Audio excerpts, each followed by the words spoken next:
involved in this just beyond all those DPS. An internet sensation yourself. But that is new information that we're just learning as we got on scene here. But again, DPS investigating this as a wrong way. We're told that it was a man who was driving the wrong way. Again, maybe possibly coming from the airport when he hit another man who was driving south on the 51 right.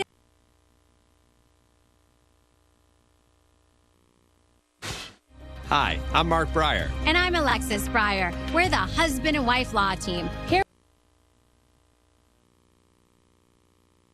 That driver, another man, we're told had minor injuries. Of course, it is still very early on in this investigation. With John Hook and Carrie Lake.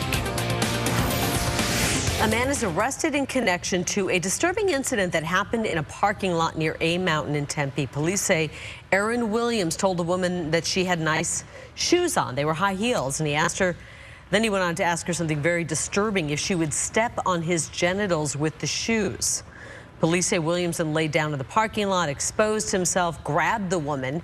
He's now facing multiple charges, including sexual abuse and indecent exposure. There were witnesses to this. We were debating how we were going to even do that story on the news and explain what the heck happened. That is insanity. That's how we did it. You did. Nice job. It was. Chase Field is heating up once again tonight. Yeah, the commissioner for Major League Baseball was here in the Valley today throwing his support behind the D-backs in their contract dispute with the county. 3TV's Derek Stahl joining us live tonight from Chase Field. Derek, what are the fans saying about all of this tonight? Well, to recap, the Diamondbacks are suing the county. They're trying to get out of their lease early and threatening to move to a new home if they don't get their way. The team and the county are fighting over millions of dollars in stadium repair costs. And today, Commissioner Manfred signaled he thinks taxpayers should foot the bill. Since 2005, the county has spent nearly $20 million on maintenance and repairs at Chase Field.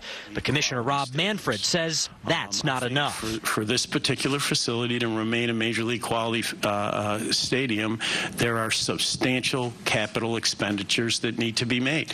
About $185 million worth. The debate is whether that money is really for repairs or for fan experience upgrades, and ultimately whether the team or the county should be on the hook to pay for them. Manfred points to taxpayers. You know, it's important to remember. Yeah, I don't want to think about that. It seemed like last year, middle of September, we got a break. So well, every once in a while we get a short little respite, and then it's kind of like one more blast. Police advise that no matter what the season or temperature is, each of us take measures to avoid becoming a crime victim. Your exclusive AccuWeather forecast with Christy Seekin on Fox 10 News. Many of you are probably already hugging the AC because we've seen a string of warm days out there. 107 several days in a row, and finally tonight we are below the triple-digit mark at Sky Harbor. 99 right now. The wind's about 9 miles an hour. We're also last in education, one of the last in education, so some of that money should be allocated probably to schools instead of the actual stadiums itself. So the Diamondbacks lease ends in 2028. The county says it's prepared to pay another $35 to $45 million in repair costs, but it thinks the team should cover the rest. Reporting live, Derek Stahl, 3TV. Derek, as always, thank you. Right now, the Confederate controversy is hitting the streets of Phoenix. Mayor Greg Stanton says that he wants to change the name of a street named after a prominent Confederate leader, Robert E. Lee. In order to make that happen, 75% of the people living in that neighborhood need to agree on this name change. A proposal later this month will give the city council the power to do that on its own. She abandoned her little boy at the border, and now she is behind bars. We first told you about this story last week. Detectives say it was February when Ruby Gonzalez left her 4-year-old son Luis in an abandoned building in Juarez and drove to Texas. Mexican authorities have been taking care of that little boy ever since. Well, 3 days ago, Gonzalez saw pictures of her son on television, and she called police claiming he'd been kidnapped. Detectives didn't buy her story, and now Gonzalez is facing criminal charges. charges. Now at 9 o'clock tonight, affordable housing for Arizona families in need. Catholic